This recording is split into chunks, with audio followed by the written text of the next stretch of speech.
Welcome back to Bunters Yard. Today I'm going to show you this this hard standing that we've put together for the new layout.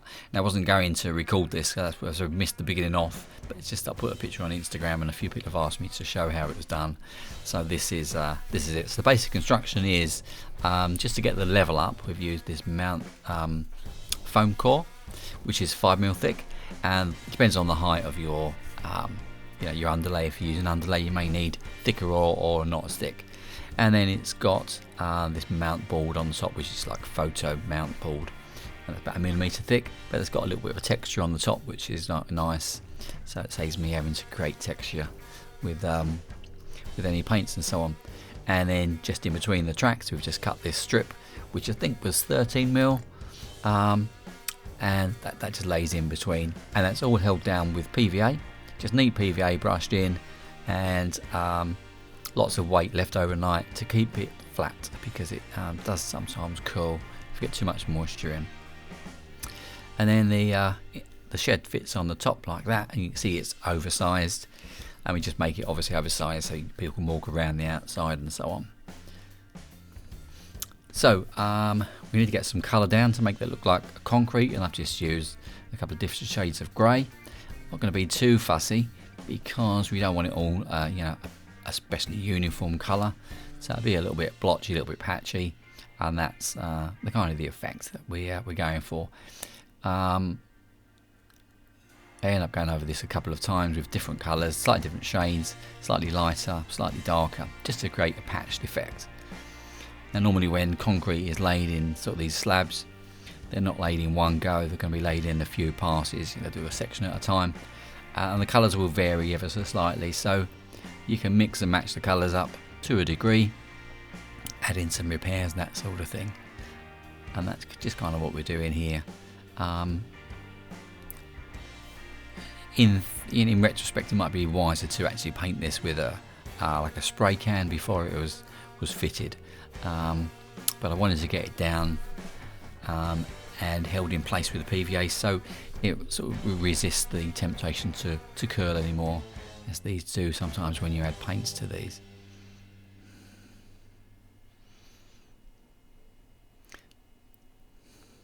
So this is just one of the MIG ammo colours. I think this is from the wood set or something like that.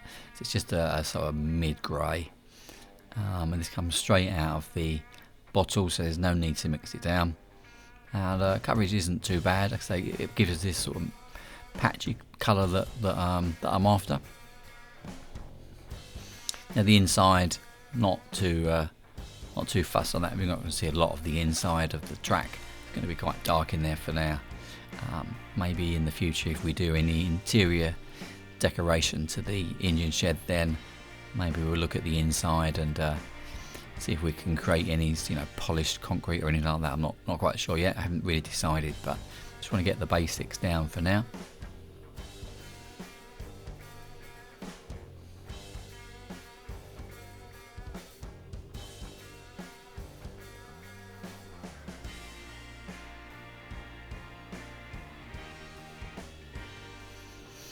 And then to create these sections where they've patched different pieces together, or they've finished one section and started another one, just going to quickly blow in a little faint line. So just added a touch of a darker shade or a black to that grey, and then we're just going to paint a line just very roughly over there, just mask it off, and then just paint the line in. And as much as you need, you feel that you need to do on your particular hard standing. You may choose to have just one colour or a totally different shade of cement. This just looked appropriate for what I was doing. So we did the whole of the hard standing in that way, just fairly randomly.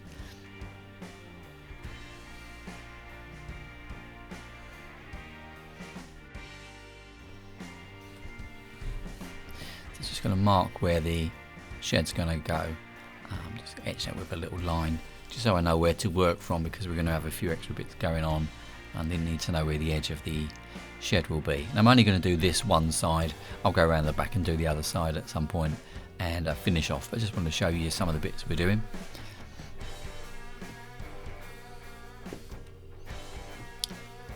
So the train's out of the way, so the shed's going to go there, and I printed off some sort of drain covers,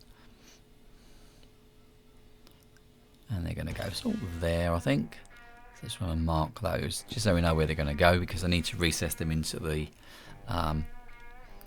hard standing, so I need to cut a little bit out. So just going to mark off where we need to do that. Difficult to see with my hand in the way, do apologise. Same with that one.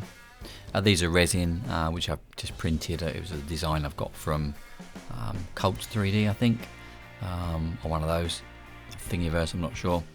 And they printed off in literally a few minutes. They're very small.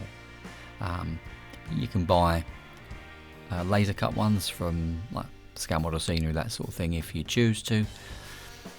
Or have a solid manhole cover. I think Scale Model Scenery do that sort of thing as well, and you can probably print them off as well. But most of what we're doing on this layout will be printed with our 3D printer. I wanted to kind of reduce the cost of sort of buying in pre-made things, and that's part of one of the challenges, and the bit of fun is to see what we can create.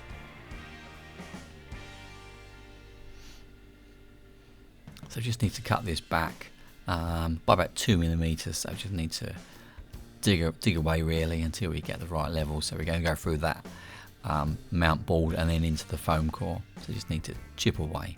Doesn't have to be too neat because it's going to be covered.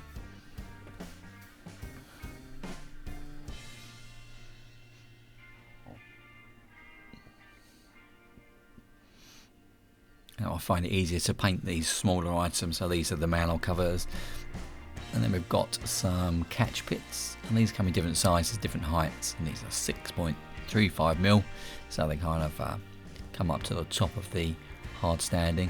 So I'm going to stick them on some double-sided tape, and then it's just easier to paint them. And I'm going to do these in a dark brown, I think chocolate brown, I think, I'm not quite sure, but just a shade of brown. And so we don't want that coloured in there, so again I've used a similarly dark colour. We'll come back to that in a second. Now I thought for the hard standing it'd be nice to have some yellow markings around the edge, so I'm just going to mask it off. Now I could have used just a yellow tape, like a lining for, get tape for lining cars. They still do that, I guess they do, but just to get a thin tape and you just line around the edge. But I decided to mask it off instead and just paint it in. So we're using this frisket, which is a really low tack film, and I've cut it to 1 centimetre smaller than the space, so it gives me a 5mm line-ish all around the edge of the hard standing, just like a little warning line that I just fancied adding in. So do it in the centre part as well, and then on the far side. Quite a low tack, so the good thing is about this is that it doesn't rip up the paint you've already laid down, sort of the grey of the hard standing. Now because the yellow is not the best coverage in the world, I've decided to paint white first, and we'll let that dry for a few minutes, and then we'll colour it in with the correct sort of high-vis yellow that we've chosen. Now, I'm not worried about going over the rails with this because acrylics come off the rails really easily. Although I don't show it, I've just used a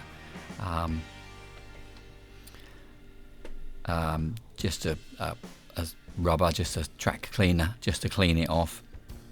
It comes off really easy, just scrape it off with your thumbnail, but just make sure you need to get it all off. Otherwise you'll have problems when your locos go in there. But it does clean off really easily. So there's the yellow, and a couple of coats of that, and that covers pretty well. And we'll add in our drain covers, and that's for some catch bits. I'm not sure if you get catch bits there, but it was the idea of having a drain around the edge. I just thought I'd add those in there.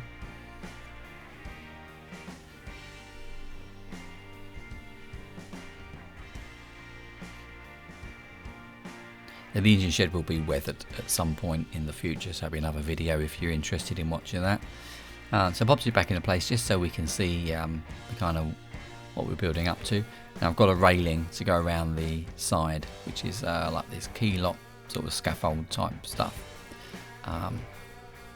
which again I've printed just a quick design in Fusion 360, and they're going to be spaced at 3 centimeters apart, and I've made them with a little sort of tab at the bottom, so they need to go in a hole. The hole is 1.6 mil if you're interested, but just drilled that with the Dremel. And there's our little resin parts. So there's our end of the barrier. So we've got different types. We've got corner pieces and center pieces and ends and so on. And then the bars will just be made from these cocktail sticks. So we're just going to paint them in silver.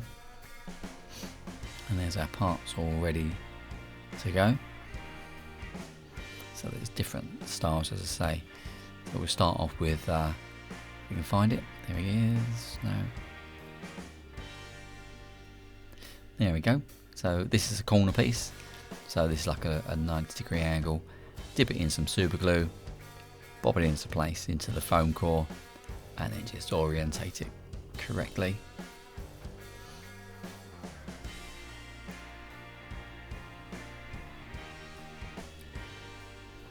And then we've got a through piece for there, and at the end there'll be just an end piece, which is that one. Oh, so that's the rail. So these are just cut to size. Some of them need trimming a little bit more, but they're just super glued either end. I found that later on it's easier to use a cocktail stick and actually put the super glue into the sort of receptor in the posts in the end. Otherwise you end up getting super glue on your fingers, as you'll see. Not that you can see anything because my hand's in the way, but they just clip into place. The other option is to assemble this flat on a piece of card, and then once it's set, is then to drill the correct holes in the hard standing and fit it in. But I just thought it'd be better this way. They'd go in sort of straight in one go.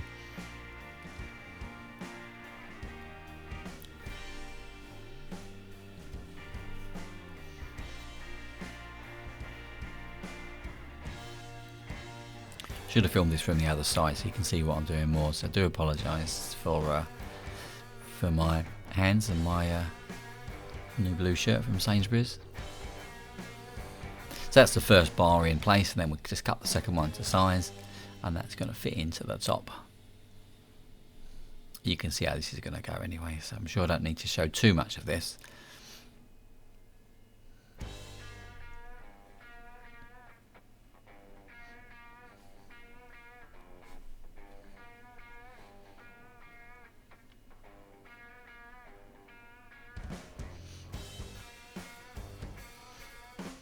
And we'll fit the end piece in the end. So the end piece has only got sort of it'll only accept the bars from one side, obviously. So just an end there you go, see?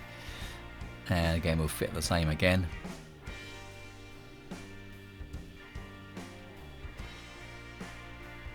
And then all the posts along the front. This will go all the way along and around and down the other side, and I'll fit that at another point.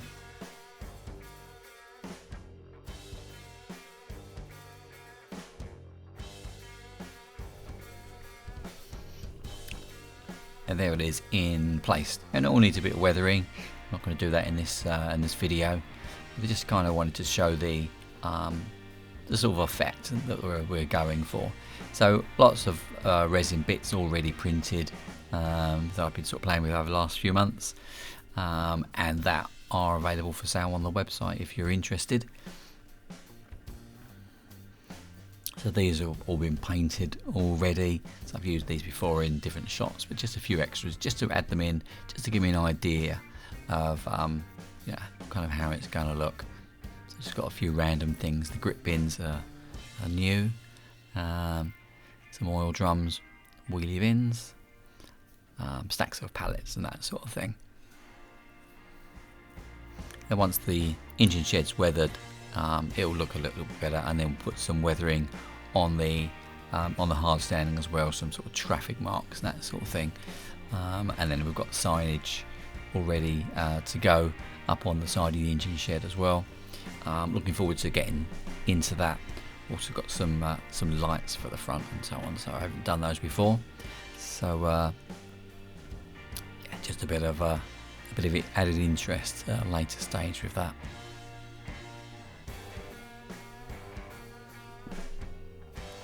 So that's some of our accessories. Now we're going to add, just for effect, I'm not going to fit this properly today, but just to ensure it's kind of the effect that I'm after. Just going to lay some loose ballast down around the edge. So the ballast would come up to the edge of the hard standing, may actually be a little bit low, I'm not sure. There may be a step down from that, but I think it's probably going to come to the top of the level of the hard standing. Then it matches in then with those catch pit type drains. So I'm just doing this really roughly, just to show myself and you the effect once we've got the ballast in place. So I won't see the edge of the card, so that's why I've not painted the edge of the card, of the foam core that I've used to sort of elevate it up, because it won't be seen anyway.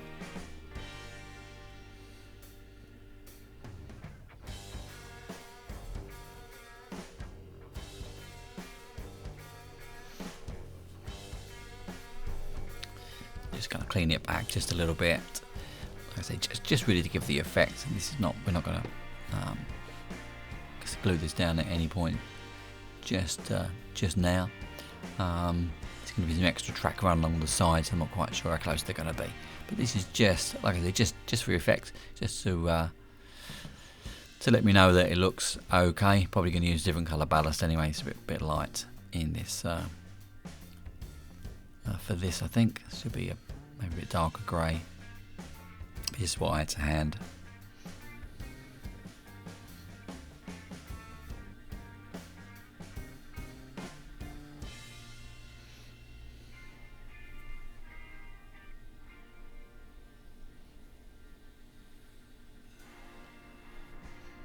So just quickly jump forward there, and just so you don't want to see me cleaning all that off, but anyway, just to give you an idea what it's going to look like.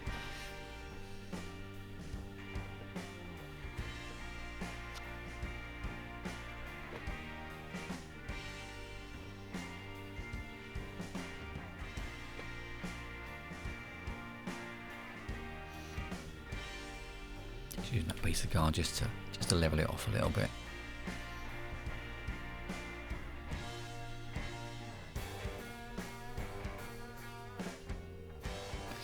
And there we go, there's our Class 7 just coming out. Let's have another shot of that.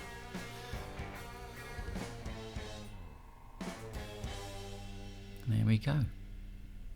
Thanks for watching, see you again next time.